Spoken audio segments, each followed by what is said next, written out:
I love my African people. The same way I love my mother and my grandmother. I'm in love with Africans. Africans are hated everywhere. You go to America, the black skin is a source of hatred. You go to UK, a black skin is a source of hatred. You're asking me to join in the hatred of black people. I know what the hatred of my skin did during apartheid. I'm not going to do that. I'm not going to be asked that I should stand at the border, at the fence between Limpopo and Zimbabwe and block a mother who's carrying a child, only crossing to get a medication in Musina and going back to Zimbabwe because there is a problem in Zimbabwe. I refuse to join that chorus.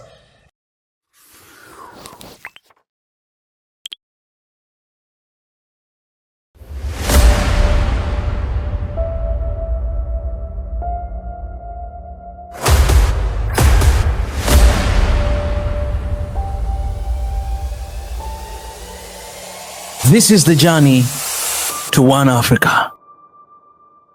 Let's say 2024, the electorate decides that EFF is the government.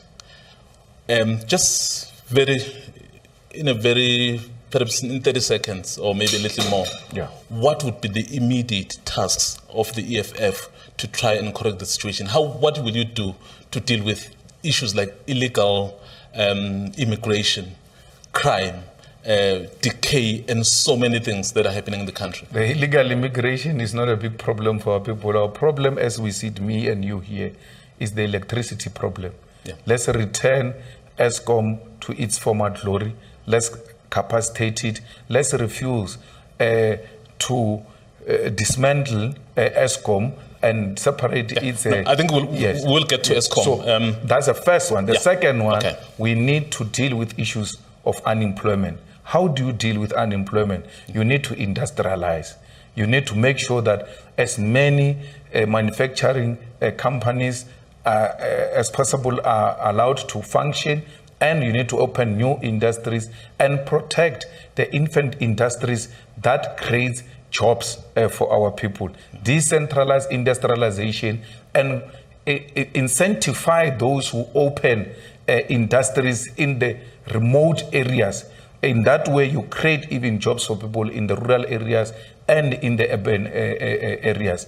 You need to fight crime. How do you fight crime? You need to liberate the generals of the police, not necessarily police, from the criminal syndicate. You need to remove the leadership of the police from the payroll of criminals. One man once told me that the people who get arrested for committing crime is because they don't commit it with the police. If you want to commit crime, you have to work with the police for you to be successful. We've got highly sophisticated and capacitated police in South Africa who cannot be defeated by anything. Once you see them not catching the suspects, you must know that somehow their leadership is involved in the crimes. Where they are not involved, they execute and they make sure that they deliver to our people. Then we need to give our people land. I mean, if you listen to the Premier of Gauteng saying, yes, we give RDP houses, but we need to start giving people pockets of land. That is an acknowledgement that a lot of our people don't need these glorified shacks called RDPs. They need a piece of land. And don't just give them a small piece of land. Give them more than what apartheid government gave poor Afrikaners. If you go to every dorpie, there were RDP houses of apartheid that was given to white poor people. Those yards of those people, of those poor whites, compared to the RDP houses that were given to our people now, the pieces of land that were given to our people through RDP houses, they go 3 times into those yards. What are you going to do? Because that should be a start, so that when we empower you and you can build a house of your own, you should be able to expand in your own yard. But the RDP has occupied the whole land. You will never expand. So give our people land, make health work, revive the public health, and make education fashionable and quality education. On the issue of illegal immigration, obviously not exclusively, but a lot of crime is also committed by undocumented immigrants. Yes. How will you deal with that, especially given that the EFF is actually, I think, for the future, you are advocating for a borderless continent?